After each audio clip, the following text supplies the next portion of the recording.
Welcome back नाज़रीन। आप देख रहे हैं प्रोग्राम खेत खलियान और आज के प्रोग्राम में हम बात कर रहे हैं दही मुर्गबानी पे। डॉक्टर साहब, ब्रेक पे जाने से पहले हम बात कर रहे थे कि किस तरह से मुर्गबानी को जो लोग पेशे के तौर पे, नए पेशे के तौर पे अपनाना चाहते हैं, मैं ख़ास तौर पे उन नौजवानों के बारे में बात करूँगा जिनको बेरोज़गारी के मसाइल की वजह से वो कोई काम नहीं कर पाते हैं और ये बहुत बड़ा मसला है इस वक्त। सो कितनी बड़ी फैसिलिटी बनानी होगी अगर कोई चाहता है 500 से 1000 मुर्गियाँ पालना, तो कितनी बड़ी फैसिलिटी बनानी होगी और कितना ये मुश्किल काम है? नॉर्मली जो हम देसी मुर्गी पालते हैं ना, इसके लिए 1.5 स्क्वायर फीट से लेकर 2 स्क्वायर फीट आपको, अगर आपने पूरा फार्मिंग करनी है तो रफली 2 स्क्वायर फीट आपको जगह चाहिए होगी। अच्छा, आप 5 से चूज़ा डालना चाहते हैं तो आपको 1000 स्क्वायर फीट जगह चाहिए। 1000 स्क्वायर फीट में 20 बाय 50 का अगर आपके पास कमरा है तो वो काफ़ी होगा। अगर आप 1000 मुर्गी डालना चाहते हैं तो फिर 2000 स्क्वायर फीट चाहिए, फिर 40 बाय 50 का कमरा काफ़ी होगा। तो 40 बाय 50 का कमरा काफ़ी होगा अगर आप 1000 मुर्गी को पालना चाहते हैं। और उसके लिए ये ध्यान रखें कि ये वेंटिलेशन प्रॉपर होनी चाहिए। ये जिस तरह हमने ये बाहर वेंटिलेशन के लिए ये होनी चाहिए। फिर इसकी डायरेक्शन जो है शेड की, वो शर्कन गर्बन होनी चाहिए कि जो लंबाई का रुख जो है ना, मशरक से मगरब होना चाहिए ताकि रोशनी का इंतजाम प्रॉपर रहे। ताकि ये होता है कि जब सर्दियों में सूरज निकलता है तो सूरज ज़रा घूम के निकलता है, शेड में धूप आती है। सही। गर्मियों में सूरज ऊपर से छत से गुजर जाता है, सही। शेड के अंदर धूप नहीं आती। ठीक। तो गर्मियों में ये एडवांटेज होता है, सर्दियों में फ़ायदा ये होता है कि साइड से धूप आ जाती है। सही। डॉक्टर साहब, ये बताइए कि इसके अलावा इस फैसिलिटी में आपने कौन से ऐसे परिंदे रखे हैं कि जिनको बाकायदा फार्मिंग भी की जा सकती है, उन पर रिसर्च की जा रही है, वो बताइए यहाँ पे कौन से, और अगर ये मुमकिन है तो नाज़रीन को दिखा सकते हैं तो हम चाहेंगे कि वो दिखाए भी जाएँ। जी बिल्कुल। पहले जो मैं शेड की बात हो रही थी उसमें थोड़ा सा ऐड करूँगा कि शेड की चौड़ाई अगर आपको जगह हो ना तो कम से कम 30 फुट ज़रूर रखें। ठीक। ताकि प्रॉपर वेंटिलेशन हो। शेड की चौड़ाई आप कम रखेंगे, प्रॉपर वेंटिलेशन नहीं होगी और फिर बीमारियां या गर्मी से या सर्दी से बढ़ता रहेगा। सही। इसलिए लंबाई आप जितनी मर्जी रखें, उसकी चौड़ाई जो है ना 30 फुट तक कम से कम जरूर होनी चाहिए। सही। बाकी रहा दूसरे बर्ड, यहाँ पे हम NARC में इस वक्त हमने एक छोटे मोटे प्रोजेक्ट शुरू किए हुए हैं जो क्वेल्स पे हैं या बटेरों पे है, और एक टर्की का हमने बर्ड इंट्रोड्यूस कराने की कोशिश कर रहे हैं जो अगर पाकिस्तान में अगर शुरू हो जाता है तो वो एक किस्म का अल्टरनेट मीट रिसोर्स होगा। सही। और इसके बड़े चांसेस है उसकी, जो जस्ट लाइक ब्रॉयलर की तरह है। ठीक। उसकी फीड कन्वर्शन रेशो भी उसी तरह है। ठीक। उसकी ग़िज़ाइयत। तो क्या ये मुमकिन है कि हम नाज़रीन को दिखा सकते हैं टर्कीज़? जी बिल्कुल, हमारे पास टर्की बाहर मौजूद है। तो डॉक्टर साहब चलते हैं, चल के टर्की दिखाते हैं। नाज़रीन, आप ये बताता चलूँ कि टर्की एक ऐसा परिंदा है, बहुत सारे लोग इससे वाकिफ़ होंगे ऑलरेडी, जो लोग वाकिफ़ नहीं हैं उनके बताता चलूँ कि ये एक ऐसा परिंदा है जिसको डॉक्टर साहब पाकिस्तान में इंट्रोड्यूस करवा रहे हैं, जो कि मुतबादिल हो सकता है, जो चिकन हम लोग यूज़ करते हैं उसका मुतबादिल हो सकता है। नॉर्मली ये बात होती है, ख़वातीन को बड़ा मसला होता है कि क्या बनाया जाए। सो ये बहुत बेहतर है कि अगर ऐसी मुतबादिल ग़िज़ा जो कि सेहतमंद भी हो और टेस्ट में थोड़ा सा डिफरेंट हो, अगर वो पाकिस्तान में ऐसे इंट्रोड्यूस करवाई जाए, डॉक्टर साहब अगर इसमें कामयाब हो जाते हैं तो ख़वातीन के लिए भी बड़ी आसानी हो जाएगी कि एटलीस्ट उनको मेन्यू में एक मज़ीद चीज़ मिल जाएगी पकाने के लिए। डॉक्टर साहब चलते हैं, चल के दिखाते हैं टर्की को कि किस तरह से आप उसकी यहाँ पे अफजाइश कर रहे हैं। तो नाज़रीन, जैसा कि आपको बताया था कि हम आपको दिखाएंगे टर्की, जो कि NARC की फैसिलिटी में डॉक्टर साहब यहाँ पे कोशिश कर रहे हैं कि ये पाकिस्तान के वेदर में भी सर्वाइव कर सकें और ये ब्रीड कर सकें। डॉक्टर साहब ये बताइए कि ये जो इस टाइम 7 टर्कियाँ में यहाँ पे नज़र आ रहे हैं, क्या ये यहीं पे इनको हैच किया गया, यहीं पे इनको अभी तक जो इनकी सारी की सारी ज़िंदगी है यहीं पर गुजरी है? जी बिल्कुल, ये अंडे नॉर्थ अमेरिका से हमने मंगवाए थे। ठीक। और हैचिंग यहीं पे हुई है। सही। ये डे ओल्ड से यहीं पे हमारे पास पले हैं। ठीक। तो अल्हम्दुलिल्लाह बड़े अच्छे जा रहे हैं। ठीक। तकरीबन हमारे पास 10 चूज़े निकले थे। ठीक। उसमें से 3 की डेथ हो गई। ठीक। लेकिन 7 हमारे पास पड़े हुए हैं। 7 सर्वाइव करके। तो क्या वजह है, क्या डिफरेंस क्या है कि ये नॉर्थ अमेरिका से आपने मंगवाए, वहाँ पे ये एग्जॉटिक नहीं है और यहाँ पे एग्जॉटिक स्पीशी है, तो यहाँ पे पाकिस्तान में क्या प्रॉब्लम्स हैं कि टर्की को यहाँ पे इसको ब्रीड करवाना या इसकी फार्मिंग करना मुश्किल क्यों है? एक्चुअली पहले नंबर पे तो ये है पब्लिक की एक्सेप्टेबिलिटी। ठीक। पब्लिक जिस चीज़ को एक्सेप्ट करे वही पॉपुलर होगी। सही। अगर लोग इसका गोश्त खाना शुरू कर दें तो फिर ये भी पॉपुलर हो जाएगा। ठीक। लेकिन इसमें हमारे 2-4 इश्यूज जो चल रहे हैं, इसकी वजह से फीड कन्वर्शन रेशो वो ब्रॉयलर के तकरीबन बराबर है। ठीक। ये जो कॉस्ट ऑफ प्रोडक्शन आएगी वो इतनी ज़्यादा नहीं आएगी। यानी आप ये कह रहे हैं कि अगर इस टर्की को पाला जाए तो इससे उतनी ही तकरीबन कीमत में गोश्त हासिल किया जा सकता है जितनी कीमत में हम ब्रायलर मुर्गी से हासिल करते हैं। ठीक, तो फिर प्रॉब्लम क्या है? क्या एक्सेप्टेबिलिटी का मसला है, नए टेस्ट को अडॉप्ट करने का मसला है? नया टेस्ट है, फिर इसमें बर्ड का साइज है। ठीक, क्योंकि अब हमारे मुर्गी पहले आपको पता लोग 1 किलो की मुर्गी खाते थे। ठीक, अब ग्रेजुअली अब लोग 2 किलो पे आए हैं कि 2-2.5 किलो की मुर्गी खरीदने लगे। सही। तो ये 10 किलो का बर्ड खरीदना पब्लिक के लिए अभी जो है ना हमारे मेन जेब का इशू है। ठीक, जो है हमारे इकोनॉमिकल सिचुएशन को वजह से इतना बड़ा बर्ड खरीदना जो है वो मुश्किल है। ठीक, तो इस वजह से अभी एक्सेप्टेबिलिटी नहीं हो रही। लेकिन इसका मैं आपको बताऊं कि इसके गोश्त का टेस्ट है ना वो ब्रॉयलर से बहुत बेहतर है। सही, इसका गोश्त का टेस्ट बिल्कुल आपकी जो देसी मुर्गी है ना उसके बराबर है। सही, अगर आप इसको खाएंगे तो आप फील करेंगे कि ये बेहतर है। सो इसका गोश्त का टेस्ट बेहतर। फार्मिंग कितना मुश्किल है? लोग फार्मिंग करना चाहेंगे, जो लोग इस वक्त प्रोग्राम देख रहे हैं, चूंकि पाकिस्तान में अभी बहुत ज़्यादा डिबेट हो रही है इस चीज़ पे कि ऑस्ट्रिच फार्मिंग की तरफ जाया जाए, टर्की की उस तरह से बात नहीं होती है। तो अगर टर्की की फार्मिंग की तरफ जाया जाए तो फार्मिंग कितना मुश्किल है?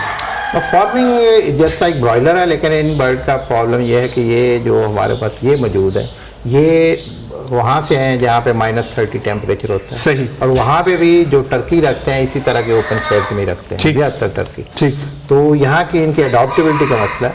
लेकिन अगर ये फार्मिंग शुरू हो तो वहाँ पे जो ब्रीडर्स बैठे हुए हैं वो ऐसे बर्ड भी तैयार करके हमें दे सकते हैं जो सख्त जो गर्मी में भी थोड़ा बहुत सर्वाइव कर सकते। ठीक, जो हमारे एनवायरनमेंट में भी सर्वाइव कर सके। यहाँ हम इनको बेहतर एनवायरनमेंट दे सकते हैं, जैसे यहाँ पे हमने दिया हुआ है। ठीक, हम ये है कि इनको दिन में 1-2 बार कभी नहला भी देते हैं। सो जो लोग ऐसे लोग प्रोग्राम देख रहे हैं जो कि फार्मिंग करते हैं और नए एक्सपेरिमेंटल फार्मिंग्स पे जाते हैं, उनके लिए चीज़ इंतहाई अहम होगी कि अगर आप थोड़ा सा इसके मईशत पे बात करें, इसकी इस चीज़ पे बात करें कि कितना गोश्त हासिल किया जा सकता है, कितनी कॉस्ट आएगी, तो ये नाज़रीन को बताइएगा कि एक टर्की का नॉर्मल साइज, एवरेज साइज होता क्या है? नॉर्मली जो मेल टर्की ना 10 किलो तक जाता है और उसका गोश्त तकरीबन 6.5 kg मिल जाता है। ठीक, तो कॉस्ट ऑफ प्रोडक्शन जैसे मैंने बताया इसकी फीड कन्वर्शन रेशियो जो है तकरीबन ब्रॉयलर के बराबर ही है, थोड़ी सी हाई है। सही, लेकिन जो है ना जी उससे मीट बेहतर है, इसलिए प्राइस में इतना ज़्यादा फर्क नहीं आएगा। ठीक, सो मीट की क्वालिटी बेहतर है। हाँ। इसको व्हाइट मीट में कन्वर्ट किया जाएगा, ये रेड मीट में आएगा? ये व्हाइट मीट में आता है। ठीक है, पोल्ट्री है जस्ट लाइक पोल्ट्री, बड़े साइज के पोल्ट्री। ठीक, और इसकी हलाल है, ये भी आपको बता दें। बिल्कुल, ये चीज़ इंतहाई जरूरी है। यूरोप में मुसलमान इसको यूज कर रहे हैं, वहाँ स्लॉटर हाउस में स्लॉटर होता है। ठीक है, सो अगर इसको प्रॉपर्ली स्लॉटर किया जाए तो ये बिल्कुल हलाल जानवर है। ये बताइएगा कि इसकी फीड क्या है? क्या वही फीड दी जाती है जो ब्रायलर मुर्गियों को दी जाती है, या इसकी फीड डिफरेंट है? इसकी फीड तकरीबन वही है, थोड़ा सा प्रोटीन का डिफरेंस है। सही, तो अदरवाइज फीड तकरीबन वही है। अगर इसमें मजीद थोड़ी सी प्रोटीन ऐड कर दें तो यही फीड, अभी हम इनको उसी फीड पे पा रहे हैं जो ब्रॉयलर फीड है। ठीक, लाइन ऑफ एक्शन क्या है फर्दर? आप चाहते हैं कि चूंकि एक्सपेरिमेंट किया जा रहा है तो आगे फर्दर क्या एक्शन है कि किस तरह से इसकी जो कॉर्पोरेट फार्मिंग है उस पर जाया जा सके? अभी तो हम इसको देख रहे हैं अडेप्टेबिलिटी का, यहाँ पे किस तरह अडेप्ट होता है। ठीक, फिर लोगों के इसको पसंद करने का, कौन इसको पसंद करता है। फिर जो है ना जी हम इसको देख रहे हैं कि यहाँ पे चलेगा भी, बर्ड भी चलेगा कि नहीं। ठीक है, तो जैसे ही हमारा एक्सपेरिमेंट कामयाब होता है, ये हमारे पास ब्रॉयलर टर्की का ब्रीडर फ्लॉक है। सही, और जो है ना जी आगे जाके ये इंशाल्लाह ये जब अंडे देगा फिर हम इसके बड़ा फ्लॉक रखेंगे और फिर हम फार्मर को भी देंगे। कितने अंडे तकरीबन हासिल किए जा सकते हैं? एक जो टर्की है उससे सालाना कितने अंडे हासिल किए जा सकते हैं? टर्की तकरीबन 175 के करीब अंडे देता है। 175 के करीब अंडे देते हैं, और इसमें से 125 इनका रिकॉर्ड है चूजे निकलता है। सही, सो जो रेशियो है वो भी बेहतर है। तो इसका मतलब है कि एक टर्की अगर उसको कंडीशन एनवायरनमेंट दिया जाए तो 125 के करीब अंडे सालाना, 175 के करीब अंडे हासिल किए जा सकते हैं, जिनमें से 125 चूजे निकल सकते हैं। कितनी देर में ये टर्की जो है, जो इसकी एडल्ट एज है, जहाँ पे मेच्योरिटी को पहुंच जाता है, जहाँ पे इसको स्लॉटर किया जा सकता है, कितने टाइम में ये टर्की तैयार हो जाता है? इसमें डिपेंड करता है कि लोग जो ना किस साइज का बर्ड पसंद करते हैं। ठीक, ये 14 वीक में तकरीबन ये 10 किलो का मेल हो जाता है। ठीक, अगर लोग नहीं पसंद करते इसको बड़ा तो हम बाहर से इसकी फीमेल भी हमें मिल सकती है। सही, अगर कोई फॉर्मर इस पे कमर्शियली इसमें आने को तैयार हो तो इसकी फीमेल भी हमें मिल सकती है। ठीक, वो खाली फीमेल हम मिला के यहाँ इसकी ब्रीडिंग कर सकते हैं। ठीक। यहाँ पे जो है ना रीडिंग कर सकते हैं। सही। सो तकरीबन 14 वीक में ये बर्ड जो एडल्ट हो जाता है, जिस तरह आपने बताया कि खाने जो काबिल हो जाता है। खाने के काबिल हो जाता है, जिसमें इससे तकरीबन 6 केजी गोश्त हासिल किया जा सकता है। डॉक्टर साहब, आपने आज के प्रोग्राम में हमें बताया कि जो देही मुर्गबानी है उसकी अहमियत पे बात की, उसके बाद हमने टर्की पे बात की। आप लोग ये रिसर्च कर रहे हैं, ये इतनी सारी रिसर्च हो रही है, आप क्या समझते हैं कि जो भी आपकी रिसर्च हो रही है, जो दूसरे इदारे रिसर्च कर रहे हैं, उसकी अडाप्टेबिलिटी कितनी है? क्या पाकिस्तान में लोग उसको अडाप्ट कर रहे हैं? क्या वो रिसर्च उन तक सही तरीके से पहुंच रही है? ये मैं समझता हूँ पहले ये हमारा इशू था, ठीक, लेकिन अब काफ़ी चैनल्स आ गए हैं, मीडिया काफ़ी आज़ाद हो गया, ठीक, और काफ़ी मीडिया के चैनल्स हैं और हमारे प्रोग्राम चलते रहते हैं, ठीक। और लोग अवेयर हो रहे हैं। एक तो डिसेमिनेशन होगी कि अवेयरनेस पहुंच रही है। एक और चीज होता है कि जब कोई नई चीज लेके आई जाती है, कोई भी नई टेक्नोलॉजी हो, नई रिसर्च हो, तो उसको भी लोग रेजिस्ट करते हैं। आप लोगों ने हमारे मुल्क के किसानों का रवैया कैसा देखा, जो फार्मर्स हैं उनका रवैया कैसा देखा कि जब आप कोई नई रिसर्च लेकर उन तक जाते हैं तो क्या वो रेजिस्ट करते हैं या चेंज को एक्सेप्ट करते हैं? उल्टी में हमें कोई प्रॉब्लम नहीं हुआ, सही। क्योंकि इसे आप नई रिसर्च ना करें, कहें इसे इम्प्रूव मैनेजमेंटल मेथड्स कह सकते ठीक। हैं, और उसमें हमें कभी प्रॉब्लम नहीं। हम ठीक। जैसे फार्मर को कहते हैं वो उनका एम है कि एग प्रोडक्शन बढ़े, ठीक, जानवर ज़्यादा जिंदा रहे, मॉर्टेलिटी कम हो, ठीक। और वो हासिल करते हैं, अचीव कर लें तो कुछ होता है। ठीक। हमें कोई रेजिस्टेंस नहीं। ठीक। डॉक्टर साहब, थैंक यू वेरी मच, आपने हमें इस प्रोग्राम के लिए वक्त दिया और नाजरीन तक ये जो कीमती मालूमात है वो आपके तवज्जुह से पहुंच सकी। Thank you very much doctor साहब। Welcome, thank you very much. नाज़रीन, आपने आज का प्रोग्राम देखा। प्रोग्राम के आखिर में जो मैंने बात की, रिसर्च के हवाले से बात की, उस बात का मकसद ये है कि पाकिस्तान एक ज़रई मुल्क है और ज़राअत के बगैर हमारी तरक्की का जो तसव्वुर है वो मुमकिन नहीं है। और इसमें इंतहाई जो ज़रूरत है इस वक्त वो इस बात की है कि जितनी भी रिसर्च हो रही है, जितनी भी नए नए मैथड्स आ रहे हैं, उनको अडॉप्ट किया जाए। क्योंकि पाकिस्तान में एक मसला जो इस वक्त सबसे बड़ा है वो ये है कि हमारी जो प्रोडक्शन है, जो गंदम की प्रोडक्शन ले लें, लाइफ स्टॉक की प्रोडक्शन ले लें, पोल्ट्री की प्रोडक्शन ले लें, फिशरी की बात कर लें, वो इंटरनेशनल स्टैंडर्ड्स के मुताबिक उस तरह से नहीं है जिस तरह से तरक्की याफ्ता ममालिक प्रोडक्शन हासिल कर रहे हैं। इसमें पीछे होने की वजह सिर्फ ये है कि हम नई जो मैथड्स हैं उनको अडॉप्ट नहीं करते हैं। जैसे डॉक्टर साहब ने आज के प्रोग्राम में बताया कि क्या ऐसे छोटे छोटे इकदाम हैं जो इंतहाई सस्ते हैं, बिल्कुल सिर्फ अवेयरनेस की जरूरत है कि अगर उन इकदाम पर अमल किया जाए तो हम मुर्गियों से ज़्यादा अंडे हासिल कर सकते हैं, मुर्गियाँ जल्दी तैयार हो सकती हैं, उनको स्लॉटर जल्दी किया जा सकता है। पिछले प्रोग्राम में हमने बात की कि क्या ऐसे छोटे छोटे इकदाम हैं कि वो किए जाएं तो हम जो मुर्गी हम तक ब्रायलर पहुंचता है वो इंसानी सेहत के लिए मुज़र नहीं होगा। तो ये छोटी छोटी जो रिसर्च हैं उन पे अमल करना इंतहाई ज़रूरी है। अगर हम इन पे अमल करेंगे तो ना सिर्फ ये कि हमारी मईशत बेहतर होगी बल्कि हमें सेहतमंद ग़िज़ा खाने को मिलेगी। अगर आप हमारे प्रोग्राम में शरीक होना चाहते हैं, आप हमें मुफ्त कॉल कर सकते हैं। कॉल करने के लिए हमारा नंबर है 0800 84420।